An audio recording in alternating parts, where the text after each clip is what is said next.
Azure Lab Services sebenarnya menyediakan virtual lab yang bisa dibuat dengan cepat, mudah, dan bisa diakses dari mana saja. Jadi bayangkan kalau sebuah kampus atau sekolah biasanya kan punya lab komputer. Kesulitannya ada banyak. Misalnya harus menyediakan tempat tentunya, harus menyediakan komputer, komputernya harus diupdate untuk yang terbaru, dan lain-lain. Kemudian setiap pelajaran yang menggunakan lab komputer juga membutuhkan isi komputer berbeda-beda. Kalau hanya belajar Office, berarti perlu Office. Tapi kalau dia mau belajar menggunakan database, misalnya dia perlu SQL Server atau MySQL. Kalau misalnya dia lagi membuat aplikasi, mungkin dia perlu .NET Framework, dia perlu Java, dan lain-lain gitu. Atau bahkan yang lebih kompleks, kalau di kampus, kadang-kadang mahasiswa harus belajar cara melakukan data analytics. Nah, dia perlu menjalankan Python di satu VM Linux, tapi dia punya database di sebuah VM satu lagi yang ada di Azure SQL Server atau di MySQL. Nah, ini akan membuat kompleksitas, terutama untuk lab admin, karena dia jadi harus memastikan lab komputer itu selalu bisa digunakan untuk berbagai jenis kelas lab gitu ya. Nah, dengan lab services ini, tujuannya adalah lab kelas lab itu bisa ditempatkan di Azure. Jadi ada VM template sendiri untuk belajar Office, ada VM template sendiri untuk belajar database, ada VM template sendiri untuk data analytics dan selanjutnya gitu. Sehingga manajemen kelasnya jadi lebih mudah, tidak ada konflik karena aplikasi A dan aplikasi B harus diinstal di tempat yang sama karena nanti jadinya terpisah. Dan ini juga memudahkan karena dari sisi cost, sekolah atau kampus cukup menginvestasikan lab komputer yang biasa saja, komputernya standar karena semuanya nanti akan menggunakan remote desktop. Nah, hal ini juga berlaku ketika mahasiswa atau pelajar nanti diizinkan untuk mengakses dari luar dengan menggunakan komputernya masing-masing. Nah, ini juga memudahkan. Jadi mereka nggak perlu ada di lab, mereka bisa melanjutkan pelajarannya nanti di rumah atau di kos-kosan atau di tempat lain. Nah, fasilitas ini juga bisa dimanfaatkan sebenarnya oleh enterprise atau corporate customer. Karena kan kadang-kadang ada juga pelatihan yang diberikan oleh perusahaan ke pegawainya. Misalnya cara menggunakan tools tertentu di perusahaan, atau misalnya ada aplikasi-aplikasi line of business yang harus dia pelajari. Nah, ini juga kompleks karena biasanya jadinya perusahaan harus menyediakan lab komputer yang sudah terinstall dengan berbagai jenis versi dari aplikasi-aplikasi internal perusahaan. Lab services juga bisa membantu di sana. Nah, bagaimana sebenarnya kurang lebih arsitektur dari lab virtual yang akan kita buat? Sebenarnya sangat simpel. Tampilannya kira-kira seperti ini, bentuknya seperti ini gitu ya. Jadi kita punya lab account di dalam lab services, dan nanti lab account ini yang menarik, kita bisa pilih-pilih role-nya. Jadi Azure Admin bisa menentukan siapa saja lab creator yang bisa membuat lab di lab account. Kemudian nanti lab creator bisa menentukan siapa saja mahasiswa atau eh, pegawai yang bisa mengakses lab-lab tertentu, gitu ya. Nah, di sisi lain, lab creator juga bisa mendefinisikan untuk kelas A VM-nya ini, untuk kelas B VM-nya ini, kemudian isinya apa saja. Nah, itu yang dilakukan nanti dengan menggunakan berbagai template VM yang akan disediakan oleh Azure. Nanti mahasiswa atau pengguna atau eh, pegawai dari perusahaan mengakses ke VM-VM ini menggunakan fasilitas yang simpel. Bisa menggunakan remote desktop kalau itu Windows VM, atau menggunakan SSH gitu ya. Kalau menggunakan Linux atau operating system yang lain. Gitu. Nah, untuk menunjukkan cara kerjanya, kita lihat langsung di Azure Portal. Saya akan masuk dulu ke Azure Portal. Ya, rekan-rekan bisa lihat ini Azure Portal. Kita cari di Azure Portal Lab Services. Nah, kita klik di sini. Bisa dilihat di sini belum ada lab services. Kita bisa create dengan menggunakan add, tombol add di sini, atau create lab account di bawah. Kita klik create lab account. Kemudian kita harus memberikan informasi yang dibutuhkan ya untuk create lab account ini. Pertama tentunya namanya, misalnya lab Sekolah Merdeka. Kemudian kita bisa pilih subscription yang ingin digunakan, dan kita bisa create resource group baru, atau kita bisa menggunakan resource group yang sudah ada gitu ya. Untuk lokasi bisa dipilih. Kalau untuk Indonesia saat ini kita bisa pilih Southeast Asia. Nah, di sini ada pilihan apakah Azure Admin mengizinkan lab creator untuk memilih VM-nya mau ditempatkan di mana. Nah, ini cocok untuk perusahaan atau sekolah yang sifatnya global, yang bisa diakses dari manapun, gitu ya. Kalau dalam kasus ini saya hanya akan menggunakan yang default, ya, saya tidak centang ini sehingga nanti semua VM yang di-create akan otomatis ada di Southeast Asia. Nah, untuk pilihan advance, kita bisa juga menempatkan shared image gallery, jadi VM-VM template yang sudah jadi yang mau digunakan. Kalau baru pertama kali dibuat, ini ditinggalkan aja dulu, kosong, nanti kita bisa tambahkan belakangan. Gitu. Tapi kalau untuk perusahaan atau kampus atau sekolah yang sudah memiliki banyak VM template, yang sebelumnya udah ada mungkin dari Azure Lab Services yang lain, bisa digunakan di sini. Kemudian di sini ada settingan untuk menentukan seberapa lama sebelum sebuah VM di shutdown ketika sudah tidak dipakai. Ini penting untuk menghemat biaya. Gitu. By default di sini 15 menit. Saya tetap biarkan 15 menit. Kalau nanti rekan-rekan mau membuat ini lebih rendah atau lebih tinggi, silahkan diubah. Nah, untuk settingan advance lain adalah virtual network. Nah, virtual network ini memungkinkan kasus ketika kita lab ini perlu berhubungan dengan sistem lain yang mungkin disediakan oleh perusahaan atau disediakan oleh kampus. Misalnya, dia harus connect ke database tertentu, atau untuk di perusahaan misalnya dia harus connect ke line of business server gitu yang sudah ada di data center perusahaan. Nah, kita harus setup di sini virtual networknya.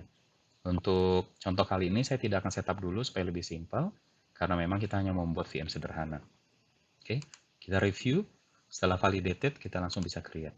Nah, creation dari labs account ini agak lama, jadi kita berhenti di sini dulu. Nanti kalau sudah selesai, kita akan sambung kembali. Oke, sekarang deployment-nya sudah komplit. Kita akan lanjutkan. Kita masuk ke resource-nya. Bisa lihat di sini, kalau lab services-nya sudah dibuat, lab account-nya, maka kita mendapatkan dashboard seperti ini. Ya. Kemudian kita bisa menambahkan, kalau dalam hal ini admin dia hanya create lab account gitu ya. Dan lab account ini bisa dibuat banyak tergantung kebutuhan. Gitu. Nah, di dalam lab account ini si admin bisa meng-assign atau memberikan akses ke lab creator. Nah, lab creator ini biasanya adalah si lab adminnya gitu ya kalau di sekolah atau di perusahaan gitu. Kalau tadi kan yang create lab account ini kan si Azure adminnya nih. Gitu. Jadi kita bisa tambahkan, kita bisa masuk ke access control di sini. Dari access control ini kita assign role ke orang yang ditentukan. Nah, dalam hal ini role yang harus kita assign adalah lab creator. Ya, jadi jangan salah, jangan assign role yang lain. Ini hanya lab creator. Kita masuk. Kemudian saya ingin assign ke email saya yang lain. Gitu ya. Kalau tadi saya login menggunakan email Microsoft, sekarang saya login, saya beri akses ke email saya personal gitu ya. Kalau ini pertama kalinya user ini diberikan akses ke Azure, maka nanti dia akan menerima email untuk menerima gitu ya undangan gitu ya bahwa dia mendapatkan akses gitu. Dalam hal ini karena saya sebelumnya sudah pernah karena account email ini sebelumnya sudah pernah saya assign, maka saya tidak perlu lagi cek ke email saya gitu.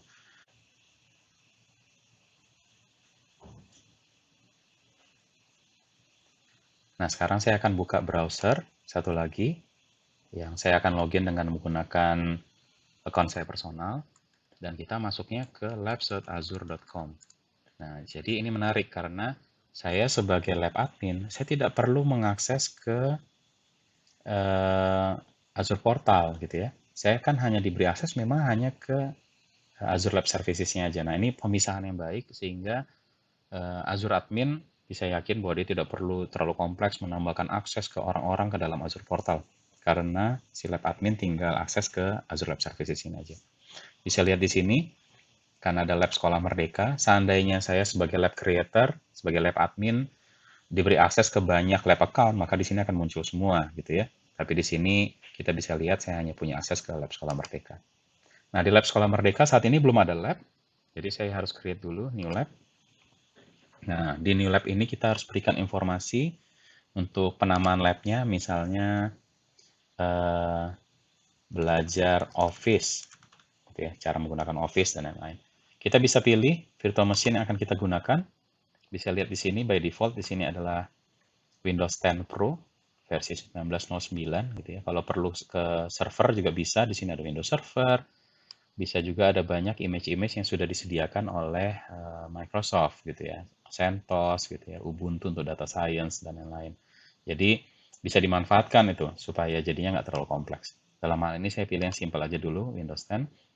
Baru setelah itu kita pilih ukuran dari virtual machine-nya. Gitu.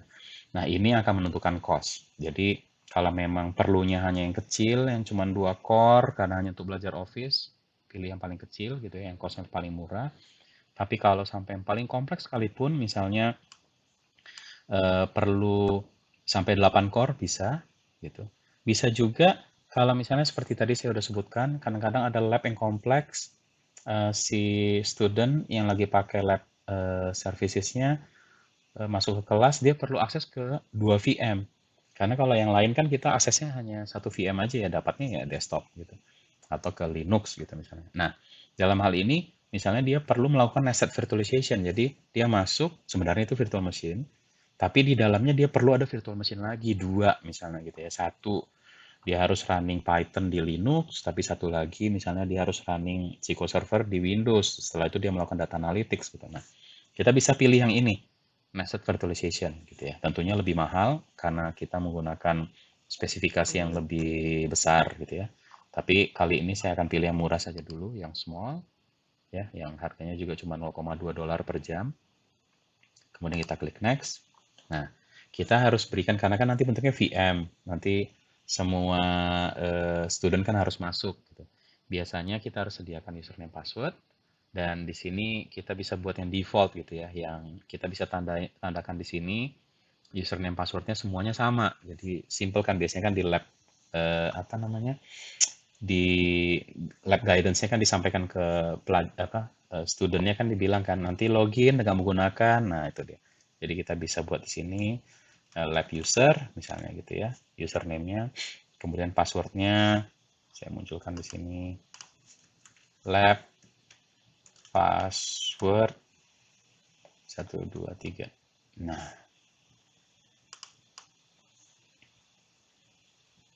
oke. Kita klik next. Nah, sekarang ini yang menarik. Jadi, lab itu basically ada 2 jenis kuota.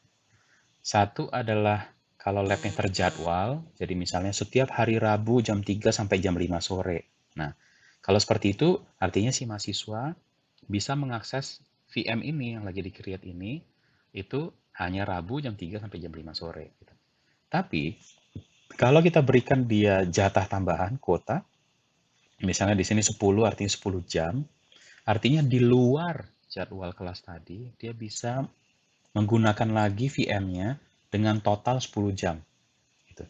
Jadi bayangkan mungkin dia di lab-nya di waktu tertentu yang dosen atau asisten dosen standby gitu ya. Kalau mau ditanya-tanya pakai Teams atau pakai fasilitas lain gitu, maka itu ada di kelas. Tapi setelah itu mungkin dia menjalankan sendiri ketika dia ada waktu luang dan lain-lain gitu. Nah, ini ditambahkan. Cuma harus diingat, tambahan jam ini tentunya akan menambah biaya kalau dia pakai gitu ya. Kalau misalnya rekan-rekan mau membatasi bahwa ini mah pelajarnya atau studennya hanya boleh akses ketika lagi jam belajar saja gitu ya. Maka ini harus di-set jadi 0. Oke, 0 artinya si student hanya bisa akses ketika jadwalnya gitu. Tapi kalau kita berikan di sini akses misalnya seperti tadi 10 jam, artinya selain jadwal yang sudah ada, dia juga bisa akses di luar jadwal sebanyak total 10. Oke. Nah, di sini lab creator ya, lab admin diberi kesempatan lagi untuk mengubah. Kalau tadi kan di Azure admin kan sudah di set ya, 15 menit shutdown gitu. Nah, di sini bisa di set juga oleh lab admin kalau dia mau ubah gitu ya. Apakah ketika user disconnect, VM-nya nggak boleh mati, gitu. Tentunya tambahan biaya gitu ya, dan mengurangi kuota. Atau dia shutdown seperti tadi 15 menit setelah dia disconnect. Gitu. Nah, ini diberi kesempatan untuk lab admin mengubah. Oke, di sini ada warning, lab creation makan waktu gitu ya, sekitar 20 menit. Jadi nanti setelah kita klik finish, oke, bisa dilihat mulai dibuat labnya yang tadi. Maka nanti kalau sudah selesai, kita akan lanjutkan kembali. Itu, oke. Baik, sekarang sudah selesai, kelasnya sudah terbentuk, dan ini sudah ada VM template yang dibuatkan oleh Azure. Karena tadi kita hanya pilih Windows 10 Pro version 1909, maka ini udah muncul. Tapi bisa dilihat di sini statusnya unpublished. Jadi memang ketika student nanti masuk, dia masih belum bisa lihat, gitu ya. Jadi nanti kita harus publish dulu. Nah, sebelum kita publish, tentunya kan ini template kosong, gitu ya. Yang ada hanya Windows di dalamnya. Jadi yang perlu kita lakukan sekarang adalah kita start VM-nya, template ini.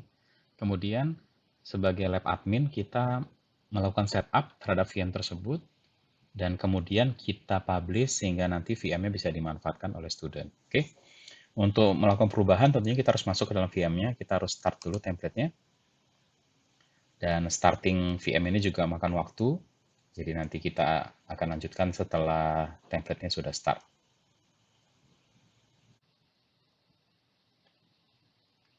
Oke, ini template-nya sekarang sudah running, bisa kita lihat di sini.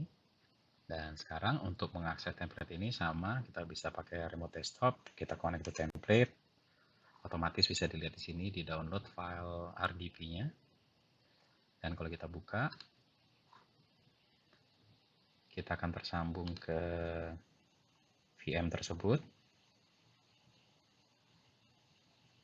Nah, diminta ya, lab user, tadi kan passwordnya lab password 123, ya seperti itu.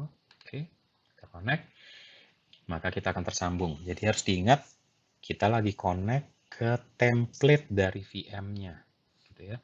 Jadi nanti apapun yang kita lakukan perubahan di template ini, itu yang akan digunakan oleh semua student dari lab belajar Office ini yang kita lagi buat, gitu ya. Jadi kalau dilihat di sini, kita lagi login, masuk ke VM. Karena ini adalah VM yang baru dibuat, nanti semuanya memang benar-benar seakan-akan lagi Windows 10 yang baru gitu ya, lagu baru di setup gitu ya.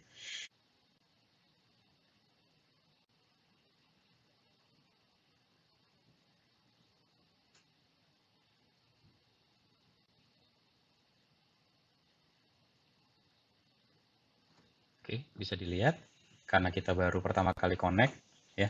Ini benar-benar seakan-akan kita baru pertama kali terhubung ke Windows. Jadi kita bisa dipilih-pilih mana yang dibutuhkan. Saya kali ini hanya accept aja.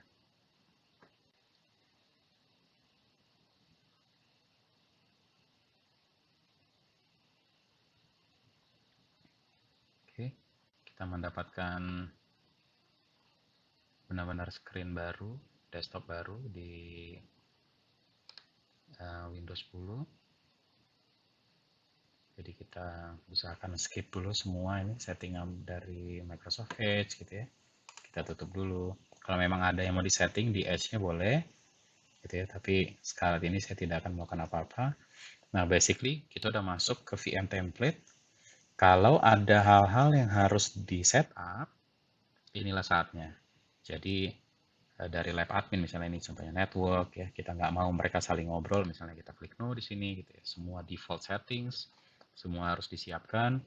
Terus misalnya contohnya ini kan tadi membuat lab untuk Office gitu ya, berarti harus diinstal Office-nya. Dan setelah itu kalau misalnya mau buat lab mengenai Adobe, berarti Adobe-nya harus diinstal. Kalau mau buat lab mengenai Oracle atau SQL Server, berarti SQL Server-nya harus diinstal gitu ya. Nah, kalau misalnya tadi yang membuat lab untuk yang perlu lagi VM di dalamnya, berarti VM-nya harus kita buat di dalam desktop ini gitu. Nah, setelah semuanya udah disiapkan, berarti udah jadi, udah siap jadi template, baru kita jangan lupa untuk shutdown supaya nanti otomatis akan dimatikan oleh lab services.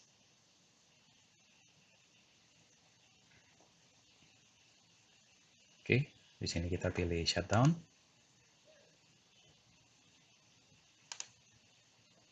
Dan kita otomatis akan keluar dari VM, kita masuk kembali ke portal dari Lab Services. Gitu. Nah, setelah kita udah selesai, berarti kita kembali ke sini. Kita sekarang bisa stop template-nya supaya VM-nya jadi siap untuk kita publish gitu ya. Jadi kita tunggu dulu supaya VM-nya nanti di stop.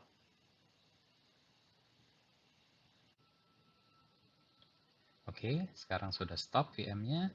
Jadi harus diingat tadi ini VM-nya udah kita setup. Bayangkan sudah ada aplikasi di dalam yang dikerjakan, diinstal dan lain-lain supaya menjadi template. Sudah kita stop. Sekarang kita publish. Tujuannya publish supaya siswa atau student yang udah kita assign untuk mendapatkan kelas ini, dia jadi bisa memanfaatkan VM-nya. Nah, kita harus atur ada berapa banyak jumlah VM yang akan kita sediakan untuk lab ini gitu. Jadi kalau bayangkan misalnya maksimum ada 30 mahasiswa, ya berarti kita harus sediakan 30 VM gitu ya. Dalam kasus ini karena saya cuman sendiri ya udah gitu ya, saya akan langsung publish saja satu. Dan tadi udah ada warningnya gitu ya, akan perlu waktu sekitar 1 jam ya untuk men-setup VM template ini. Jadi pastikan sebelum kelas dimulai, semua persiapan sudah dilakukan jauh hari, yang mendadak karena memang perlu waktu. Oke, nah sambil menunggu template ini dipublish, kita juga udah harus mempersiapkan siapa studentnya kan. Jadi kita masuk ke user, ingat ya kita saat ini login sebagai lab admin ya, sebagai lab creator. Perhatikan bahwa lab ini restrict aksesnya, jadi nggak boleh sembarangan orang masuk. Ada kuota, kita berikan 10 jam di luar jadwal. Jadi nanti jadwal harus kita atur juga. Nah, kita bisa tambahkan add user. Nggak mungkin user cuma 1-2 ya, jadi pastikan ada banyak. Jadi bisa dipakai upload CSV kalau perlu. Tapi dalam hal ini karena cuma satu yang mau kita tambahkan, saya masukkan email saya pribadi yang satu lagi. Saya save, otomatis nanti muncul di sini sebagai user ya. Karena ini memang lab services kan tidak dirancang hanya untuk sekolah atau kampus gitu ya, tapi juga dipakai oleh perusahaan. Makanya di sini istilahnya user bukan student gitu. Nah, yang sering lab admin lupa adalah udah ditambahkan usernya, tapi lupa dikirimkan invitation-nya. Jadinya ya otomatis usernya tidak bisa masuk. Nah, ini harus klik di sini nanti setelah usernya udah daftar semua, kita klik invite all. Ya, kalau mau ditambahkan message di sini silahkan, misalnya selamat datang di kelas kami atau apa gitu ya. Tapi bisa juga langsung di send, nggak ada masalah. Nanti ada link yang diterima di email yang menunjukkan nanti bagaimana caranya supaya si student bisa masuk ke dalam kelasnya. Oke. Nah, setelah kita menambahkan user, udah mengirimkan invite-nya, kita juga bisa membuat jadwal gitu. Nah, jangan lupa tadi saya udah jelaskan, jadwal penggunaan lab ini bisa ada beberapa jenis. Satu adalah yang dia terjadwal, jadi di hari tertentu, jam tertentu, tapi tanpa kuota, jadi dia di luar jadwal itu tidak bisa pakai. Atau tanpa jadwal, jadi tidak ada waktu tertentu bisa dia pakai, tapi diberi kuota, jadi anytime, pokoknya selama kuotanya masih bisa dipakai, dia bisa pakai. Atau kombinasi keduanya, jadi ada jadwalnya, dan hari tertentu, jam tertentu, plus kuota tambahan di luar jadwal tersebut. Jadi ini tergantung, karena nanti mempengaruhi budget ya, berapa cost-nya dan lain-lain gitu.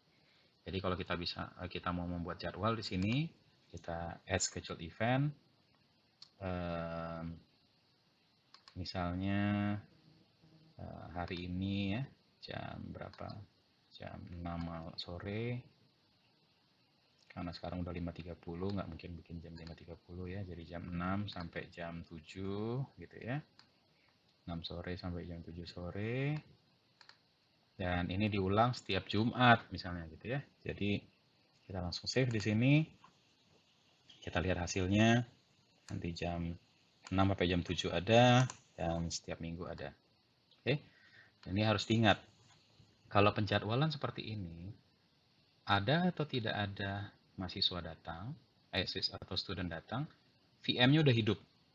Gitu. Itu yang membedakan. Jadi sebelum si siswa datang, VM-nya sudah dihidupkan oleh lab services gitu, dipakai atau nggak dipakai.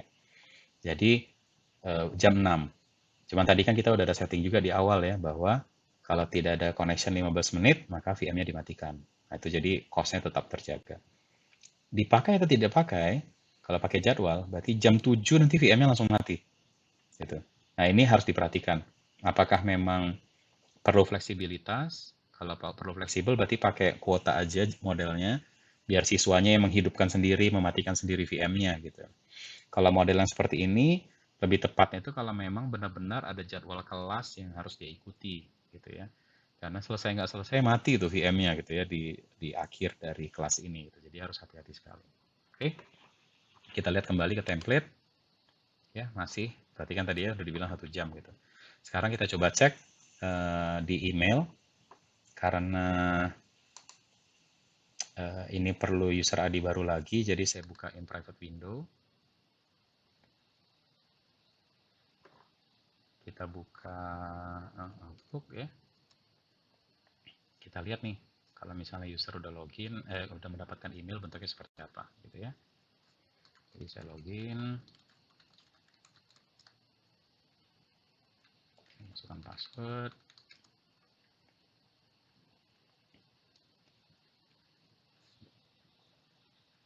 Oke, kita bisa lihat nanti seperti apa bentuknya email invitation dari sistem ya. Jadi di sini ada, bisa dilihat.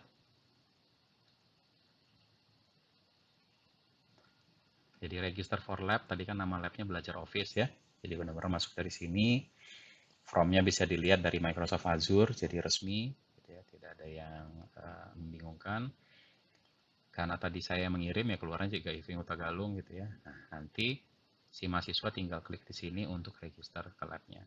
Tapi sebelum kita klik di sana, kita pastikan dulu nanti kita baru lakukan itu setelah VM template-nya ini sudah jadi. Oke, jadi kita tunggu dulu sampai VM template-nya terbentuk. Oke, rekan-rekan bisa lihat sekarang VM template ini sudah publish. Terlihat di sini sudah publish, artinya kalau student sudah ada yang login di lab services, maka dia langsung bisa melihat template ini gitu ya, belajar Office gitu. Nah, kita langsung coba sekarang, kita masuk ke email tadi invitation, kita klik register for this lab, kemudian kita login. Nah, ini login saya sebagai student ya. Oke, karena tadi udah kita login di Azure, di Outlook, makanya di sini juga langsung bisa login, tinggal masuk email aja. Kita bisa lihat, kita langsung diregisterkan sekarang ke dalam labnya. Perlu waktu sedikit.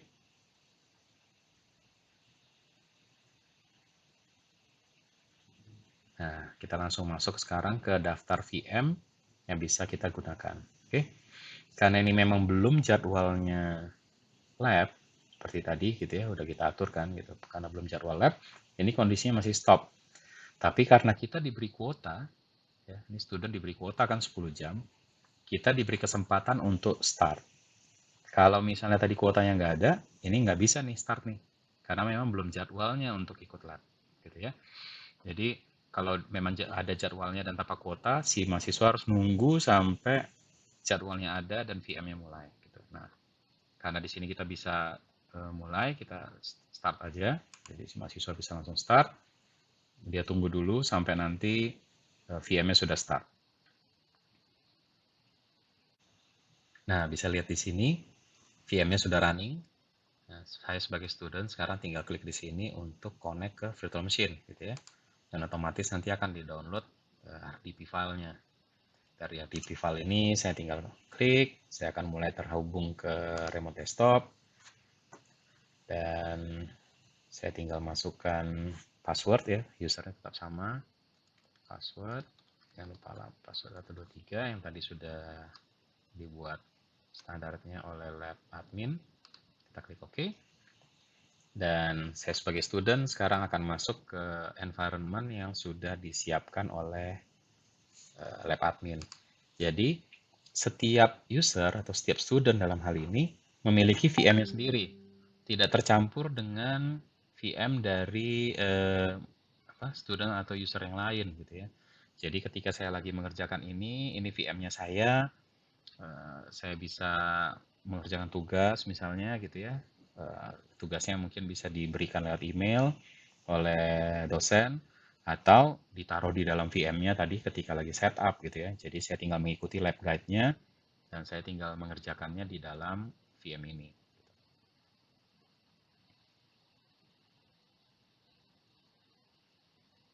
Oke, bisa dilihat di sini.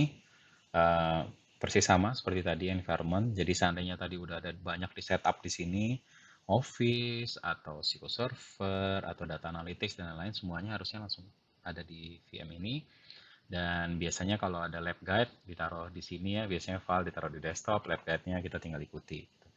Nah, si mahasiswa harus ingat tadi kalau misalnya ada jadwalnya, dia punya waktu yang terbatas karena nanti otomatis akan di shutdown oleh lab services, atau kalau misalnya dia memang start sendiri seperti kita tadi, maka selama kuotanya masih ada, dia tetap bisa pakai VM-nya. Oke? Nah, kita harus membiasakan nanti ke mahasiswa kalau dia udah selesai, sebaiknya di shutdown, atau kalaupun misalnya dia langsung disconnect, misalnya dia langsung close, itu juga nggak masalah gitu ya. Karena seperti tadi kita udah set supaya kalau usernya sudah disconnect, maka 15 menit kemudian VM-nya ini akan dimatikan.